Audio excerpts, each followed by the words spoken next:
আপনি আজকে না থাকলে আমার যে কি হতো। কিছুই হতো না, যুগে যুগে তার প্রমাণ আছে। মানুষ যখনই কোনো বিপদে পড়ে আল্লাহ কোনো না কোনো ভাবে সেখানে একজন মহাপুরুষের হাজির পান।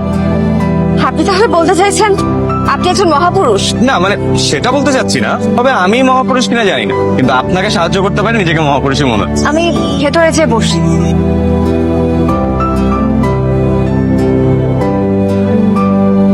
কি হলো, আপনি বসছেন না কেন? কোনো সমস্যা? আসলে হয়েছে কি, তাড়াহুড়া করে সিএনজি থেকে ট্রেনে ওঠার সময় বোধহয় টিকেটটা পড়ে গেছে। টিকেট নিয়ে সমস্যা? আপনি চাইলে আমি পুরো ট্রেন খালি করে দিতে পারি। মানে? মানে কিছুই না, আমি আপনার সিটের ব্যবস্থা করে দিচ্ছি। সিট হলেই চলবে নাকি কেবিন লাগবে? যে কোনো কিছু একটা ব্যবস্থা করে দিলেই হবে। আর আপনি আমাকে জানাবেন যে আমার টিকেটের প্রাইস কত, এবং আপনি যদি টিকেটের টাকা নেন সেই শর্তে কিন্তু আমি সিটে বসতে রাজি আছি, না হলে আমি পরের স্টেশনে নেমে যাবো। আরে কি বলছেন, আপনি পর স্টেশনে গেল না বলে, আপনি যেখানে যাবেন সেখানেই নাম। আপনার সাথে একটা লোকও দিয়ে দেবো আপনাকে পৌঁছে দেওয়ার জন্য। আপনি একটু ওয়েট করেন, আমি সিট ম্যানেজ করে দিচ্ছি। আপনি কিছু খাবেন? দুপুর তো হয়ে গেল, আমি একটা কাটলেট পাঠাতে বলি। আমাদের ট্রেনের কাটলেট কিন্তু খুব ফেমাস। সবসময় তো শুনেছি বিভিন্ন এলাকার খাবার ফেমাস হয়, এটা দেখছি উল্টো। ট্রেনের খাবার ফেমাস। কি আছে এই কাটলেটে? আমি কাটলেট খাবো না, আপনি প্লিজ আপনার কাজ করতে পারেন। এক মিনিট, আমি তো এখানে ফ্যামিলি নিয়ে আসি নাই, এত খাবার কে খাবে বলে? আর এই যে একটু পর আপনি যে সামাজিকভাবে হেল্প করছেন, এটা তো আমার সঙ্গে বিব্রতকর। আমি কি আপনাকে একটু এক্সট্রা সাহায্য করছি? আপনার কি মনে হচ্ছে না আপনি আমাকে এক্সট্রা সাহায্য করছেন? আপনার স্টেশন তো চলে আসবে একটু পর, তাহলে তো নেমে যেতে হবে। রাতে যেতে হবে, কিন্তু নামবো এক শর্তে। কি? যদি আপনি আমার টিকেটের টাকা ফেরত নেন তাহলে। সেই টাকা তো আমি অবশ্যই দিব। এক কাজ করুন, আপনার ফোন নাম্বার আর ঠিকানাটা আমাকে দিয়ে যান, আমি একসময় গিয়ে নিয়ে আসবো। আমি তো আসলে মোবাইল ইউজ করি না, আপনি আমার ঠিকানাটা বরং লিখে রাখতে পারেন। প্লিজ প্লিজ বলুন। এতদিন কত যাত্রী উঠলো নামলো, কোনো এরকম লাগেনি। আজকে প্রথম কোনো যাত্রীর জন্য মন খারাপ হচ্ছে। জীবনেতেও কত মানুষ আসবে আর যাবে, তার জন্য মন খারাপ করলে কি চলবে? এটা মেনে নিতে হয় আর মানিয়েও নিতে হয়। মেনে নিব, মানিয়েও নিব, যদি কোনো শখের নারী পাই। শখের নারী পাওয়া এত সহজ না, শখের নারী পাওয়ার জন্য জীবনে কষ্ট করতে হয়। মানুষের চলে যাওয়ার সময়গুলোই কিন্তু অনেক মধুর হয়, তাই না? হয়তো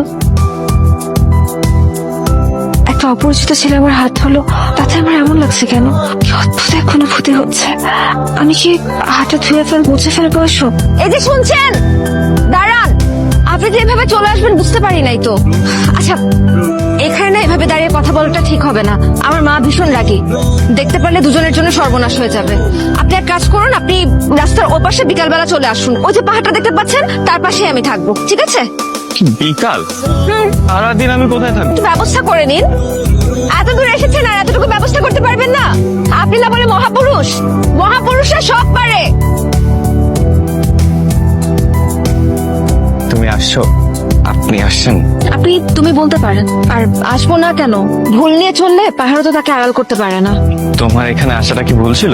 অবশ্যই ভুল। আপনার সাথে কি আমার কোনো সম্পর্ক আছে যে এখন এভাবে আমি আপনার সাথে দেখা করতে আসবো? সম্পর্ক নেই মানে? সম্পর্ক না থাকলে তুমি এভাবে আমার সাথে দেখা করতে আসতা? আচ্ছা, এসব কথা বাদ দেন, আপনি আপনার কথা বলেন। আপনার আসতে কোনো সমস্যা হয় নাই তো?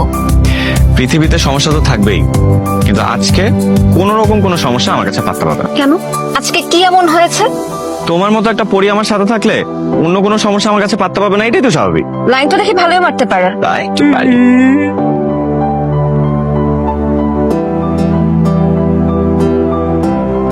তোমার মধ্যে যে ভীষণ মায়া। আমার নামটাই তো মায়া। আকাশকে সাক্ষী রেখে বলছি। ঠিক আছে, আপনি আপনার সব সাক্ষীকে নিয়ে বসে থাকুন, আমি গেলাম। গেলাম, কিন্তু আমিও গেলাম। এই! গেলাম গেলাম।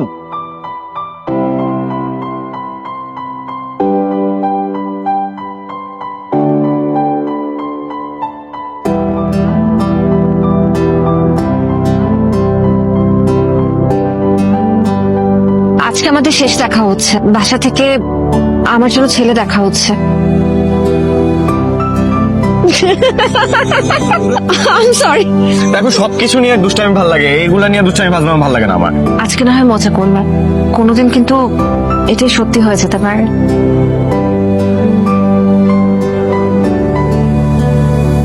মাহিন পাত্রপক্ষ আমাকে দেখতে আসছে। এখন কি করব? চলুন তাহলে পালিয়ে যাই আমরা। আমাদের কি অন্য কোনো উপায় নেই? না, আর কোনো উপায় নেই। আমার হাতে একটি অপশন আছে, আমাদেরকে পালিয়ে যেতে হবে। শুক্রবার দিন আমি বউয়ের সাথে স্টেশনে থাকবো, আপনার অপেক্ষায়। আমি আসবো। আপনি মাহিন নামের কোন ছেলেকে দেখেছেন?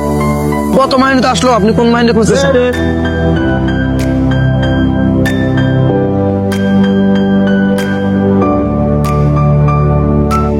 তুমি সেদিন কেন আসনি আমি জানতে চাই না, কিন্তু তুমি না আসায় আমার যে ক্ষতি হয়েছে তা আমি সারা জীবনও ভুলতে পারবো না।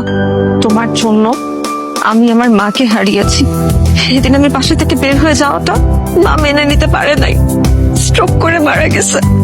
আমার পুরো জীবনটা তুমি এলোমেলো করে দিছো মাহিন। ভাবলাম আমার ভালোবাসার মানুষকে, আরেক দিকে হারালাম আমার মাকে।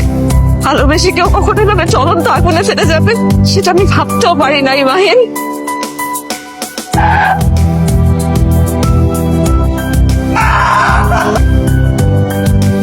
3 মাস হসপিটালে ছিল। হসপিটাল থেকে বের হয়ে আমাদের বাড়ির ওদিকে গিয়েছে, কিন্তু ততদিনে তোমরা অন্য কোথাও চলে গেছো। এতগুলো বছর পর তোমার সাথে দেখা হয়ে ভালোই হলো। অন্তত এখন আর আমাকে আমার ভালোবাসার মানুষের জন্য অপেক্ষা করতে হবে না, কারণ আমি যাকে ভালোবাসতাম, যার অপেক্ষায় আমি ছিলাম, সে তো বিয়ে করে সংসারই হয়ে গেছে। অনেক ভালো থাকুন মাহিন, নিজের যত্ন নিবেন।